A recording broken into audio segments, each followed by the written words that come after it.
अस्सलाम वालेकुम। हमारा नेक्स्ट टॉपिक है लाइट माइक्रोस्कोपी, मतलब लाइट माइक्रोस्कोप के इस्तेमाल करना। ठीक है, लाइट माइक्रोस्कोप ऐसी माइक्रोस्कोप्स होती हैं जिनमें किसी चीज़ को देखने के लिए लाइट का इस्तेमाल किया जाता है। ऐसी माइक्रोस्कोप्स जिनके अंदर लाइट का इस्तेमाल किया जाता है चीज़ों को देखने के लिए, उन्हें लाइट माइक्रोस्कोप कहते हैं। इन लाइट माइक्रोस्कोप में light is use to make image of object. किसी भी ऑब्जेक्ट को देखने के लिए, उसका इमेज बनवाने के लिए, उसको क्लियरली देखने के लिए लाइट का जब इस्तेमाल किया जाता है उसे हम क्या कहते हैं, लाइट माइक्रोस्कोप। इसकी वर्किंग पे बात कर लेते हैं। यहाँ पर हमारे पास डायग्राम है। ये लाइट माइक्रोस्कोप आपको दिखाई गई है। यहाँ पर एक छोटा सा सोर्स लगा हुआ होता है जिसे हम क्या कहते हैं, लाइट सोर्स। तो हम यहाँ पर मेन जो चीज़ें हैं वो एक साइड पे भी बनाते जाएंगे। ये हमारे पास लाइट सोर्स है, यहाँ से जो है वो रोशनी आ रही है। इसके ऊपर यहाँ पर जो है वो इसी में ऊपर एक मोटा सा कंडेंसर सा लगा हुआ होता है। कंडेंसर क्या करता है, इस लाइट को, जो हमारा स्पेसिमेन है जिसको हमने देखना है, उसके ऊपर जो है वो फोकस कर देता है। फिर ये स्टेज है। इस स्टेज के ऊपर बेसिकली हमारा जो स्पेसिमेन है वो रखा हुआ होता है जिसको हमने देखना होता है।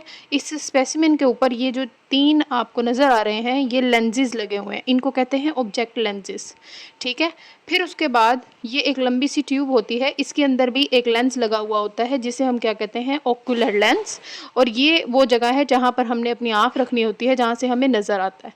ठीक है, तो बेसिकली हमारे पास लाइट सोर्स है, condenser, specimen, objective lens, ocular lens, और फिर उसके बाद व्यूअर। मतलब यहाँ पर जो व्यूअर है, जो आई है, वो यहाँ पर हम रखेंगे और ये हमें जो है वो इमेज नज़र आएगी। यहाँ से लाइट पड़ती है, लाइट कंडेंसर से जो है वो गुजरती है और कंडेंसर जो है वो इस लाइट को फोकस कर देता है स्पेसिमेन के ऊपर। स्पेसिमेन के अंदर से लाइट गुजरती है और वो लाइट जो है वो ऑब्जेक्टिव लेंस के अंदर से पास आउट हो जाती है। जब वो ऑब्जेक्टिव लेंस के अंदर से लाइट गुजरती है तो वो जो लेंस होता है वो इस लाइट को, इस इमेज को क्या कर देता है, बड़ा करके दिखाता है। फिर वही लाइट जब ओकुलर लेंस के अंदर से गुजरती है तो वही इमेज जो है वो और ज़्यादा बड़ा हो जाता है। और वो लाइट जब व्यूअर की आँख में पड़ती है तो वो जो चीज़ होती है वो बहुत मैग्नीफाई होकर दिखाई देती है। ठीक है, तो light passes through the object. Light जो है वो ऑब्जेक्ट के अंदर से पास करती है and then through the 2 lenses, और फिर दोनों लेंसेज के अंदर से पास करती है। 1 lens produce in large image of object. एक लेंस जो है वो इस इमेज को क्या कर देता है, थोड़ा बड़ा कर देता है। And the second lens magnifies the image more, और फिर जो दूसरा लेंस है वो और भी ज़्यादा उसको बड़ा कर देता है।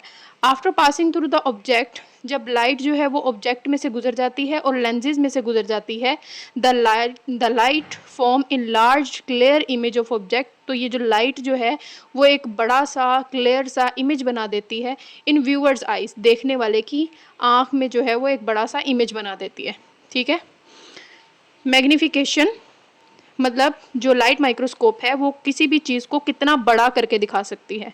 The magnification of light microscope is 1500x, मतलब 1500 गुना बड़ा करके दिखा सकती है। मतलब एक चीज़ जो इतनी सी है वो वन टाइम 2 3 4 इस तरह करते करते 1500 गुना बड़ा करके जो है वो लाइट माइक्रोस्कोप दिखा सकती है। It means it can magnify object about 1500 times. इसका मतलब ये हुआ कि ये किसी भी चीज़ को 1500 गुना बड़ा करके लाइट माइक्रोस्कोप दिखा सकती है। मतलब ये कि जो चूंटी आपको नॉर्मली बहुत छोटी नज़र आती है वो लाइट माइक्रोस्कोप में बहुत बड़ी नज़र आती है। ठीक है, नेक्स्ट पॉइंट है रिजॉल्विंग पावर। मतलब लाइट माइक्रोस्कोप की रिजॉल्विंग पावर कितनी है, मतलब कितना क्लियर करके आपको लाइट माइक्रोस्कोप जो है वो किसी चीज़ को दिखा सकती है। अगर दो पॉइंट्स के दरमियान जो फासला है वो 0.2 माइक्रोमीटर है तो लाइट माइक्रोस्कोप आपको उसका इमेज जो है वो बहुत अच्छा जो है वो क्लियर करके दिखा सकती है। लेकिन अगर ये 2 पॉइंट्स जो हैं वो 0.2 माइक्रोमीटर से भी ज़्यादा करीब हैं तो लाइट माइक्रोस्कोप आपको उसका क्लियर इमेज नहीं दिखा सकती। फिर उसके लिए आपको इलेक्ट्रॉन माइक्रोस्कोप पे मूव करना पड़ेगा। ठीक है, its resolving power is 0.2 micrometre. इसका मतलब ये हुआ कि इसकी रिजॉल्विंग पावर जो है वो क्या है, 0.2 माइक्रोमीटर है लाइट माइक्रोस्कोप की। इन अदर वर्ड्स, हम दूसरे अल्फाजों में ये भी कह सकते हैं कि light microscope can not distinguished object smaller than 0.2 micrometre. अगर कोई ऑब्जेक्ट जो है वो 0.2 माइक्रोमीटर से भी स्मॉल है या फिर 2 पॉइंट्स जो हैं वो 0.2 माइक्रोमीटर से भी ज़्यादा करीब है तो लाइट माइक्रोस्कोप आपको उसका क्लियर इमेज बनाकर नहीं दिखा सकती। और 1 माइक्रोमीटर कितने के बराबर होता है, 1 माइक्रो मीटर। माइक्रो की वैल्यू हमें पता है 10 रेज़ टू पावर क्या होती है, 10 की पावर -6, ठीक है। और अगर हमने यहाँ पर मिलीमीटर लगाना होता है तो हम यहाँ पर ये वाला जो 1 है ये वैसे ही लिखेंगे, इसके नीचे ऐसे जो है वो लगाएंगे और ये वाला मीटर जो है वो यहाँ पर आ गया।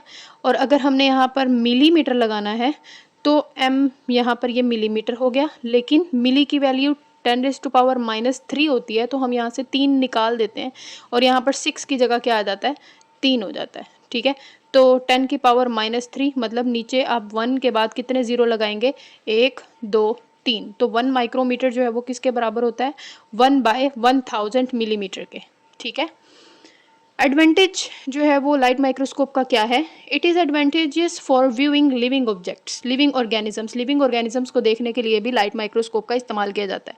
लेकिन जब हम किसी भी चीज़ का सेल देख रहे होते हैं तो वो बेसिकली हमें जो है वो क्लियर नज़र नहीं आता, क्योंकि जो सेल्स होते हैं वो ट्रांसपेरेंट होते हैं। तो लाइट माइक्रोस्कोप में जब हम वो ट्रांसपेरेंट चीज़ रखेंगे तो हमें क्लियरनेस नज़र नहीं आएगी। तो हम क्या करते हैं, उन सेल्स को पहले कलर्ड करते हैं, पहले उनको रंगते हैं, उनको कुछ खास किस्म के स्टेन्स से जो है वो कुछ खास किस्म के केमिकल्स से कलर किया जाता है, जिन्हें हम क्या कहते हैं, स्टेन कहते हैं, ठीक है। और स्टेनिंग के प्रोसेस में सेल्स जो हैं वो यूजुअली क्या हो जाते हैं, डाई हो जाते हैं, किल हो जाते हैं, मर जाते हैं। It is advantages for viewing living objects, living organisms को देखने के लिए भी जो है वो फ़ायदेमंद है। ये individual cells are generally transparents, जो सेल्स होते हैं वो नॉर्मली ट्रांसपेरेंट होते हैं। Their components are non distinguishable, इनके कंपोनेंट्स को देखना जो है वो मुश्किल होता है, नहीं क्लियर नज़र आते हैं। So the cells are coloured with the special stains, तो सेल्स को जो है वो कुछ खास किस्म के केमिकल्स से कलर किया जाता है। Staining usually kills the cell, और ये जो स्टेनिंग का प्रोसेस होता है, कलर करने का जो प्रोसेस होता है, उसके अंदर सेल्स जो हैं वो मर जाते हैं। होप सो आपको क्लियर हो गया होगा टॉपिक। लेकिन अगर आपको कोई भी इश्यू आ रहा है, कोई भी बात समझ में नहीं आ रही, तो आप मुझसे कमेंट में पूछ सकते हैं, इंशाल्लाह ज़रूर जवाब मिलेगा आपको। अल्लाह हाफिज़।